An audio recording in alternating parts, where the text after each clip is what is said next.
not the classiest chant in the world or the most creative, but Celtics fans making their feelings clear about Draymond Green last night. Green handled it in stride during his post-game press conference, but the rest of the Warriors certainly did not.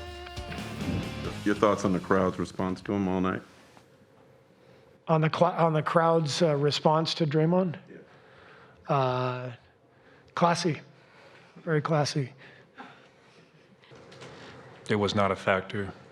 We played in front of rude people before, dropping F-bombs with children in the crowd.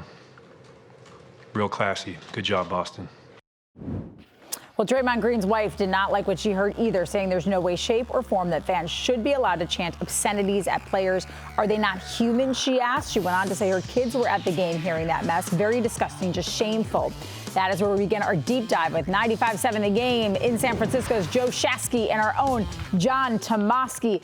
All right, Shasky, you were the only one of the three of us that were actually at the game last night. The rest of us just watched on television. What was it like, Joe, inside of the building? Well, look, I'm a fifth-generation San Franciscan. I was forged in the fire of Candlestick. Great rivalries, Niners-Cowboys, Niners-New York Giants, Giants-Dodgers in baseball. We haven't had a lot of basketball rivals. LeBron James, James Harden, nothing like I saw last night. Let me tell you, I walked into section 321, and I met more Mikey Sullys from South Boston and chants from Dorchester than I've ever wanted to meet in my life. Here's the history that I have with it. I don't care if you swear a little here and there. It was non-stop all game. Kids, grandparents, everybody. And I'm not trying to be some like moral high ground person. That's not who I am. I thought it was fun. It's just not that creative. Draymond sucks chants were great, but non-stop for 3 straight hours. Like, can we mix it up a little and add a little something else? At least the Beat LA chant was creative. I don't know. I can understand where they're coming from. The problem is Draymond, you're not an empathetic figure. I mean, come on, man. You're cussing and swearing on your podcast. You're swearing in front of your son at the podium, trying to use him as a human meat shield. I don't know. Draymond's probably the worst person, and the kettle calling the pot black as someone who would look like an empathetic character. So, Tomase, I would say that it's hard right here, I think, after listening to Joe, to call him a prude. But you thought that the San Francisco reaction was a little soft, didn't you? Yeah, I'm talking about the Warriors' reaction. The Warriors' reaction was soft, and that's a team that knows it's about to lose this series. There's always been a level of prissiness with this team. You've got Steve Kerr, very sanctimonious. Listen, we're a blue state. We love when he goes off on guns, but a lot of the things that he'll say, like calling out Marcus Smart for a dangerous play and lecturing him on the court because he dared dive for a ball within 12 feet of Steph Curry, that kind of stuff just rubs me the wrong way. And that, to me, is a team, Joe, that knows that it is about to lose this series, and so they're grasping at stuff that doesn't matter.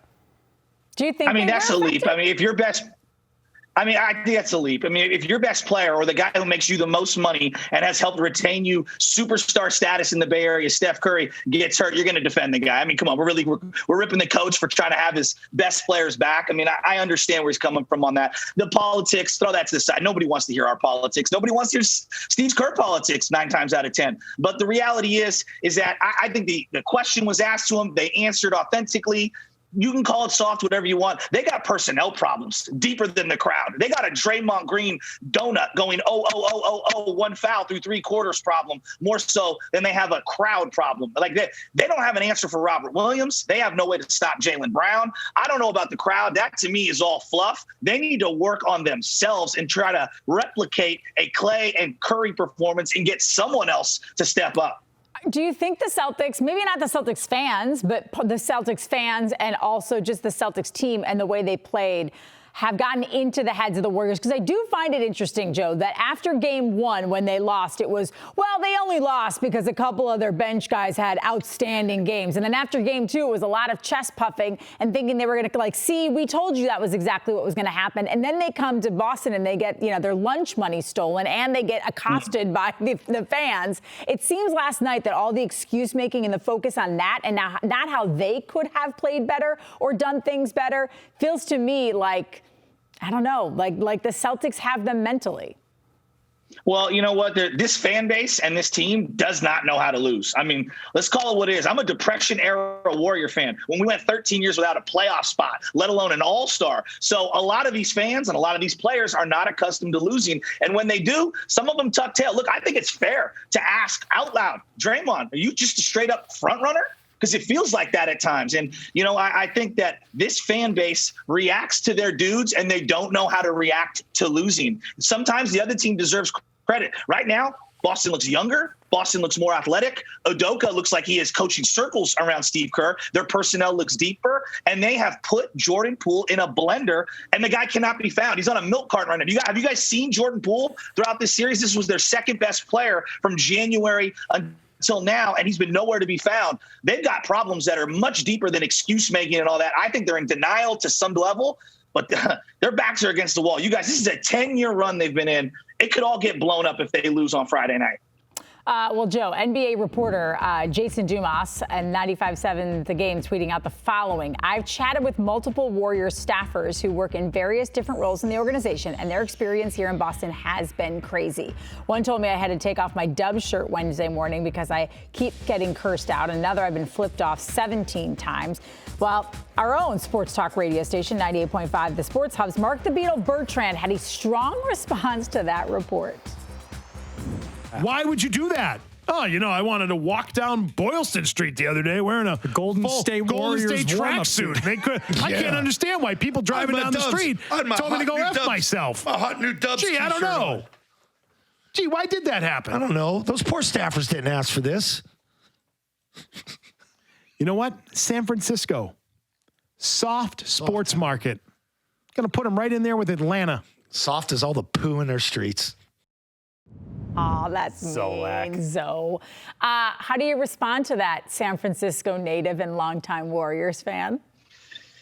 Look, our streets are dirty. The Boston Commons is significantly cleaner than ours. I have no rebuttal. I'm Irish Catholic. I'm old school. San Francisco streets, they drive me crazy. But here's the thing. I wore my Wilt Chamberlain jersey, my yellow San Francisco jersey, sat in 321. I heard all the abuse from everybody. If you go out looking for trouble, you're going to find trouble. People are genuinely good. It's a basketball game. It's not the end of the world. As soon as the game was over, I went on IG Live on 95.7 The Game's page. You can watch it. I walked right through the crowd. I was getting a little here and there from people, but nobody's violent. Ain't nobody hurting anybody. I think it's so overblown. The whole fan thing's overblown. There were 6 Warrior fans there last night. That was the bigger issue. I give Boston credit for keeping Warrior fans from coming into that arena because I've seen my San Francisco Giants get invaded by the Dodgers. I've seen Niner games get invaded by the Patriots, the New York Giants, the Cowboys.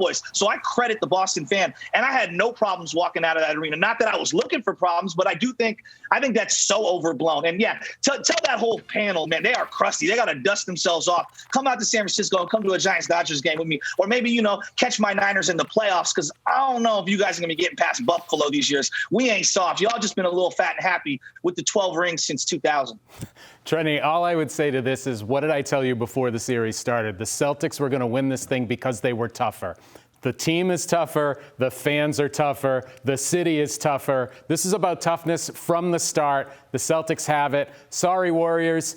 Joe's right. You're front runners. What else can we say? I have to say, Joe would fit in. Joe would fit in well in this market. Hold on, Joe, because we got to get to one guy who is supposed to be really, really tough is Draymond Green. He's supposed to make a difference on the court, but he's only had 15 points and he's had 15 fouls in the entire series. Here's what he had to say last night about his recent performance. Draymond, how do you feel you played? Like what was the difference this game?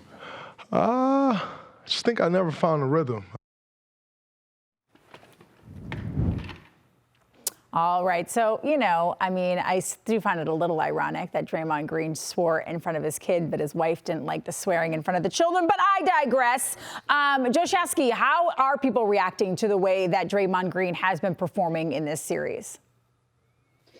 Since 2016, when he got himself kicked out of the NBA Finals and cost his team a championship, he has been one of the most polarizing athletes, Jimmy Garoppolo notwithstanding, to ever grace the Bay Area market. Every single day, half the fan base loves him, half the fan base wants to literally drive him to another market. We were talking about Ben Simmons for the entire offseason. Here's the problem I got with Draymond. Look, when things are going hunky-dory and you're talking smack, it's great. How about when things are up against the wall? How about when you're facing adversity, all right? You landed on third and had Steph Curry, one of the greatest players of all time as a teammate. Yeah, I could shovel 7 assists to him. But when times get tough and you're in a hostile environment and you're the one writing checks, you better come out and cash them. them. And you can't go Mr. Donut Man and go, across the board in terms of impact. Defensive players need to bring it every single possession. Last night, he wasn't guarding nobody. And he's afraid to shoot right now. They're playing 3-on-4, 3-on-5 offense with him and Kevon Looney in the half court. It's a nightmare right now. And I'm telling you guys right now, if they do not win this championship,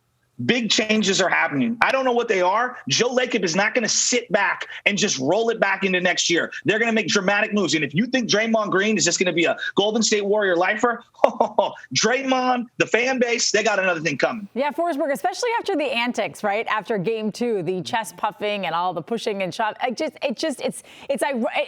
interesting to me that he did not come to play in game 3. I was waiting for Clay to come running in and cover the young child's ears. Like earmuffs, that's all you got to say. I also love that Draymond is the guy who stormed out of, was it Memphis, throwing the bird up and everything. So yeah, a little bit doing the Ric Flair. Yeah, a little bit of a double standard. Now, I will give Draymond credit. He backed it up after game 1, right? Told the Celtics what was going to happen in game 2. But to then flap your gums that much and not back it up on the court, it rings a little bit hollow. But here's my thing. I thought we were going to come on here. We were going to attack our San Francisco guest. He's more critical of this team than we are. So I don't know. Let's just let him roll. Yeah, I just am shocked that when you see him perform the way that he performed in game 2, and you saw what a difference that made, that was completely lacking in game 3. And not only was it lacking, but the Celtics went right at Jaylen Brown. Couldn't be stopped. And who was the guy primarily covering Jaylen Brown? It was Draymond Green. And Jaylen Brown absolutely had his way with him. So it wasn't just the fact that he couldn't score. It wasn't just the fact that he ended the game with more fouls than rebounds or assists. It was the fact that even defensively, Trenni, this guy was a non-factor. So if that continues, they have no shot. He has to be game 2 Draymond, and I don't know if he can keep dipping into that reserve because it felt like he pulled out all the stops in game 2, and then in game 3, he was empty-handed. Well, obviously, with someone that they need to step up and be healthy is Steph Curry. Draymond Green not happy with the play on Steph Curry that hurt his foot, where Al Horford sort of fell on him. Was it dirty? It didn't seem like a dirty play to me, Joe. It's the NBA Finals. We're playing basketball. Like, what do these guys want? Like, this is not October against the Orlando Magic. Like, I love Steph more than anyone. And I think Steph would say to himself, like, that's just a hard-nosed basketball play. There's nothing wrong with that play. It's a loose ball. If anything, maybe the officials blow the play dead a little more premature to keep the scrum from going. But, like, I have no issue with it. I didn't have an issue with the Marcus has gotten into the league. That's how Marcus got his payday. Like, I got no fault with that. Like, you got to do what you got to do out there. Steph Curry's been dragging this team all year and begging someone else to step up and play. I hope you guys have appreciation and respect for him. The guy's an absolute shot maker. Yes, at times he can be a liability, especially when Jason Tatum's out, going one-on-one against him on defense, where he's on defense. But this guy is an unbelievable shot maker. He's a creator for others. Right now, they got Klay Thompson, who missed 2 full seasons. He's just not the same Klay. And their third scorer, who normally is there for them, Jordan Poole, has been on a milk carton the entire year. And we've been begging Draymond Green for 5 years. Dre, go back to shooting. Look at what Al Horford's done and evolved later on in his career. He's developed that outside shot to at least honor teams. Look at PJ Tucker in Miami. He's got the corner 3. Dre has no offense. Square up to the hoop and shoot. You want to be an all-time legend, you got to shoot more than 4 times a game. Like, that's the reality. And Dre has not added that element. And now it looks really ugly against the Boston Celtics. It looks like they're going to lose again. And just one quick thing on the pile. I thought it was so striking, the comparison between start of game 2, Draymond goes and rips the ball out of Al Horford's hands and forces the jump on. You're like, whoa, they're coming with a different physicality. In this game, you got every Celtic running off the bench to jump in that pile and get that loose ball. And I just think that's just the difference in the games. Whichever team wants to bottle that up is going to win game 4. And we'll see if the Celtics can actually put 2 good games together. All right, one more thing to throw at Joe here. Yahoo Sports' Chris Haynes caught up with Draymond Green and tweeted this. CJ McCollum informed Draymond Green after Game 3 that he picked the Celtics to win the finals. Green replied, "That's fine. Those Celtics will still be ringless, just like you." Joe, is this series over? Are the C's just better, or does this light a fire under the Warriors? But even if it does it matter? That comment from Draymond just drives me completely nuts. Like, read the room, buddy. Like, I mean, come on. You just had one of the worst games of your career, and you're out here chirping to CJ McCollum. Like, come on, dude. Like, you're not one of the Avengers. Like, dial it down.